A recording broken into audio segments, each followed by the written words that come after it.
Sir, जो आज आपका दौरा रहा मैया में, क्या क्या दिक्कतें जो यहाँ पे किसानों की तरफ से आपको बताई गई और क्या सुविधा जो है इसका किया जाए? यहाँ आज बॉर्डर एरिया का टूर था। हमारे साथ किसान एडवाइजरी बोर्ड के मेंबर थे, गवर्नमेंट डिपार्टमेंट्स के हेड ऑफ डिपार्टमेंट थे। तो कई तरह की प्रॉब्लम्स का जायज़ा लिया। यहाँ की जो मेन प्रॉब्लम है इरीगेशन की, तो उसको हल करने की कोशिश कर रहे हैं। इसी तरह से सीड की बात हुई, सीड पर भी हम काम कर रहे हैं कि सीड फार्मर्स को टाइम पर उपलब्ध किया जा सके और क्वालिटी सीड उपलब्ध किया जा सके। उसके बाद भी कुछ चीज़ों की जानकारी फार्मर्स को नहीं रहती है, तो हमारा जो एक्सटेंशन है कि सरकार की स्कीमों की जानकारी किस तरह से किसानों तक पहुँचे, उसको भी प्रमोट करने की ज़रूरत है। इन चीज़ों पर आज बात है। सर, किसानों को कहना है कि जो बीज और खाद है उन्हें देरी से मिल रहा है, मतलब प्रॉपर जो है यहाँ पर उन्हें मुहैया नहीं हो रहा है। उसके लिए सर, इसके लिए जो कदम उठाने हैं वो उठाए जा रहे हैं। बीज और खाद दोनों की किसी की कमी नहीं होने दी जाएगी और पूरा ये मैं आश्वासन देता हूँ। Thank you.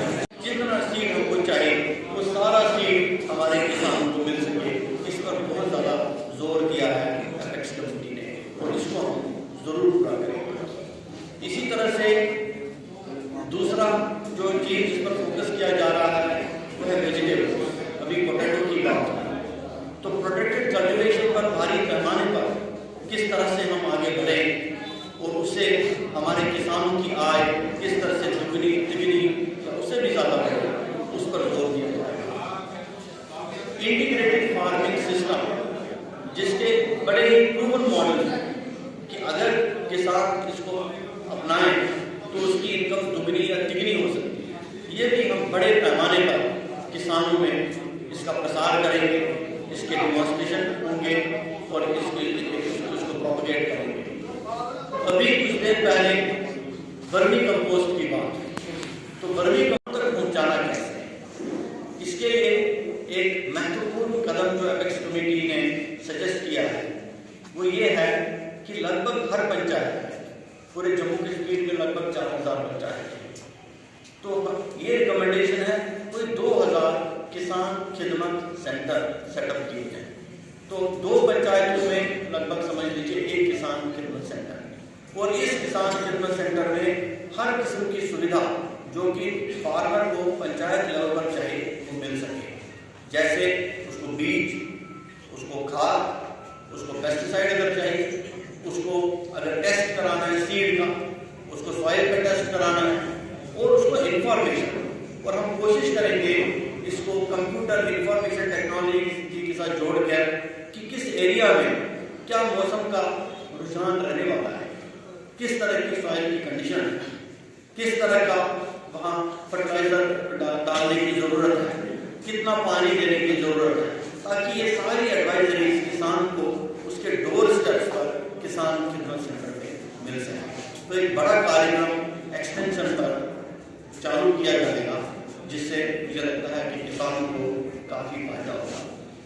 इसी तरह से कुछ ऐसे प्रोजेक्ट हैं, जैसे कि अभी बात हुई, कुछ लोगों ने मशरूम कल्टीवेशन को अपनाया और उनकी इनकम बहुत बढ़ गई, तो इसको काफ़ी बढ़ावा देने का कार्यक्रम है। हनी का बहुत ज़्यादा स्कोप है, और हनी को अगर बढ़ावा, प्रोफेसर के शर्मा साहब यहाँ बैठे हुए हेड ऑफ डिपार्टमेंट एग्रीकल्चर के इरिगेशन डिपार्टमेंट को इंजीनियर SDM साहब, मैडम बलबीर कौर जी, श्री बसंत सिंह सैनी जी, यहाँ किसान एडवाइजरी बोर्ड के मौजूद मेंबरान हैं, और यहाँ आए हुए हमारे किसान भाई और बहन, ये मेरे लिए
देखा कि किस तरह की मुश्किलात का सामना करना पड़ रहा है किसानों को, और उसमें से जो सबसे अहम मसला वो था पानी का। इसके बारे में विस्तार से चर्चा हुई। अभी कुछ दिन पहले एक मीटिंग हुई थी जिसमें एग्रीकल्चर डिपार्टमेंट और इरिगेशन फ्लड कंट्रोल डिपार्टमेंट के अफसर थे। उसमें ये फैसला किया गया कि इस साल हमारी पूरी कोशिश हो कि रणवीर कनाल में 1 मार्च को पानी चलना चाहिए और ये पानी सारे एयर तक पहुँचना चाहिए। इसकी व्यवस्था कुछ तो इरिगेशन फ्लड कंट्रोल डिपार्टमेंट ने करनी है, कुछ व्यवस्था कमांड एरिया डेवलपमेंट ने करनी है और कुछ रूरल डेवलपमेंट डिपार्टमेंट करनी है। तो मिलकर एक साझा प्रोग्राम के तहत ये कार्यक्रम पूरा होना चाहिए और हमको पूरी कोशिश करनी चाहिए कि 1 मार्च तक हम किसानों को टेल एंड तक पानी दे सकें। इसके अलावा आज अरनिया ब्लॉक में फील्ड का जायजा करने का मौका मिला तो उसमें देखा कि कई सारे हमारे ट्यूबवेल्स हैं जिनको मरम्मत की ज़रूरत है या नए ट्यूबवेल लगाने की ज़रूरत है। तो इस पर भी एक कार्यक्रम बनाने के लिए हम कोशिश करेंगे। चीफ इंजीनियर साहब से बात हुई और इनके जो एक्शन साहब से थे उनसे भी बात हुई, तो हम भी ये एक एक्शन प्लान बनाएंगे कि जो हमारे ट्यूबवेल डिफंक्ट या खराब हो चुके हैं इनको कैसे फिर से रेस्टोर किया जाए और अगर नए ट्यूबवेल लगाने हैं तो नए ट्यूबवेल एक योजनाबद्ध तरीके से कैसे लगाए जा सके। एक बात मैं कहना चाहूँगा, आज से कई साल पहले, कई दशकों तक हम हमेशा बात करते रहते थे कि किसान जो है ये अन्नदाता है। हमारा फोकस होता था कि ज़्यादा से ज़्यादा अन्न पैदा हो, वो गेहूँ हो, वो चावल हो, वो मक्की हो, ज़्यादा से ज़्यादा प्रोडक्शन हो, ज़्यादा से ज़्यादा प्रोडक्टिविटी हो, इस पर ध्यान देते थे। लेकिन ध्यान इस पर नहीं जाता था कि जो ये अन्न पैदा करता है इसकी आमदनी क्या है। तो जब से प्रधानमंत्री जी ने ये नारा दिया कि डबलिंग ऑफ फार्मर्स इनकम, तो मुझे लगता है कि एक पर्सपेक्टिव चेंज हुआ कि अब जो हमारी प्रायोरिटी है कि तो ये जो एक शिफ्ट था कि ग्रो मोर फूड, इससे शिफ्ट होकर अब हम बात करते हैं कि फार्मर की आय कैसे बढ़े, कैसे दुगनी हो। ये मुझे लगता है कि एक बहुत बड़ा बदलाव है। अब इसी को मद्देनजर रखते हुए पिछले कुछ महीनों में यहाँ पर एक बड़े पैमाने पर एक एक्सरसाइज हुई, एक प्रोजेक्ट बनाया गया, एक एपेक्स लेवल कमेटी का गठन हुआ जिसने कई सारी सिफारिशात दी।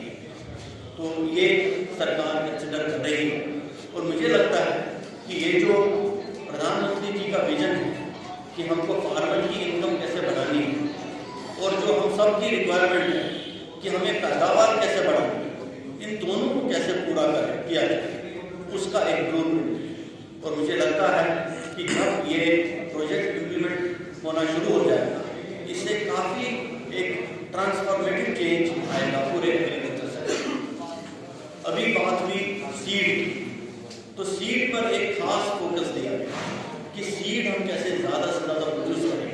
हम अभी पूरे जम्मू कश्मीर में लगभग 1/3 सीड प्रोड्यूस करते हैं तो 2/3 हमको बाहर से लेना पड़ता है या वो उस क्वालिटी का होता नहीं। तो हम कैसे पूरे जम्मू कश्मीर को सीड के हिसाब से कि आज आपकी तमाम बातें सुनने का मौका मिला। हम पूरी कोशिश करेंगे कि जो आपके मसाइल हैं उनको हल किया जाए और कई सारे मसाइल हैं जो आप हो भी रहे हैं। तो ये जो हमारा संवाद है किसान और डिपार्टमेंट के बीच में जो एक कंडक्ट है ये जारी रहेगा। हम चाहते हैं कि हमारा आपस का रिश्ता और मजबूत हो, हम एक दूसरे की मसले सुन लें, समझ लें और उनका हल निकाल सकें ताकि हमारा जो मुख्य उद्देश्य है कि किसान खुशहाल हो, उसकी इनकम जो है, आमदनी जो है ये और बढ़े और ये इंश्योर करना कि किसान एग्रीकल्चर से नौजवान निकले, एग्रीकल्चर से दूर नहीं भागे बल्कि एग्रीकल्चर में अपना रोजगार तलाशें। इस तरीके की कोशिश की जाएगी और हमारी उम्मीद है कि जब ये रिकमेंडेशंस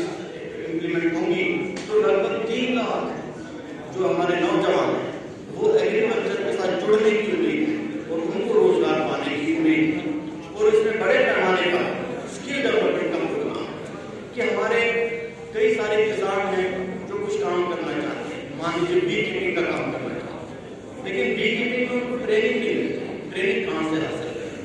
कुछ लोग मशरूम का काम करना चाहते हैं, इसके लिए कुछ ट्रेनिंग चाहिए।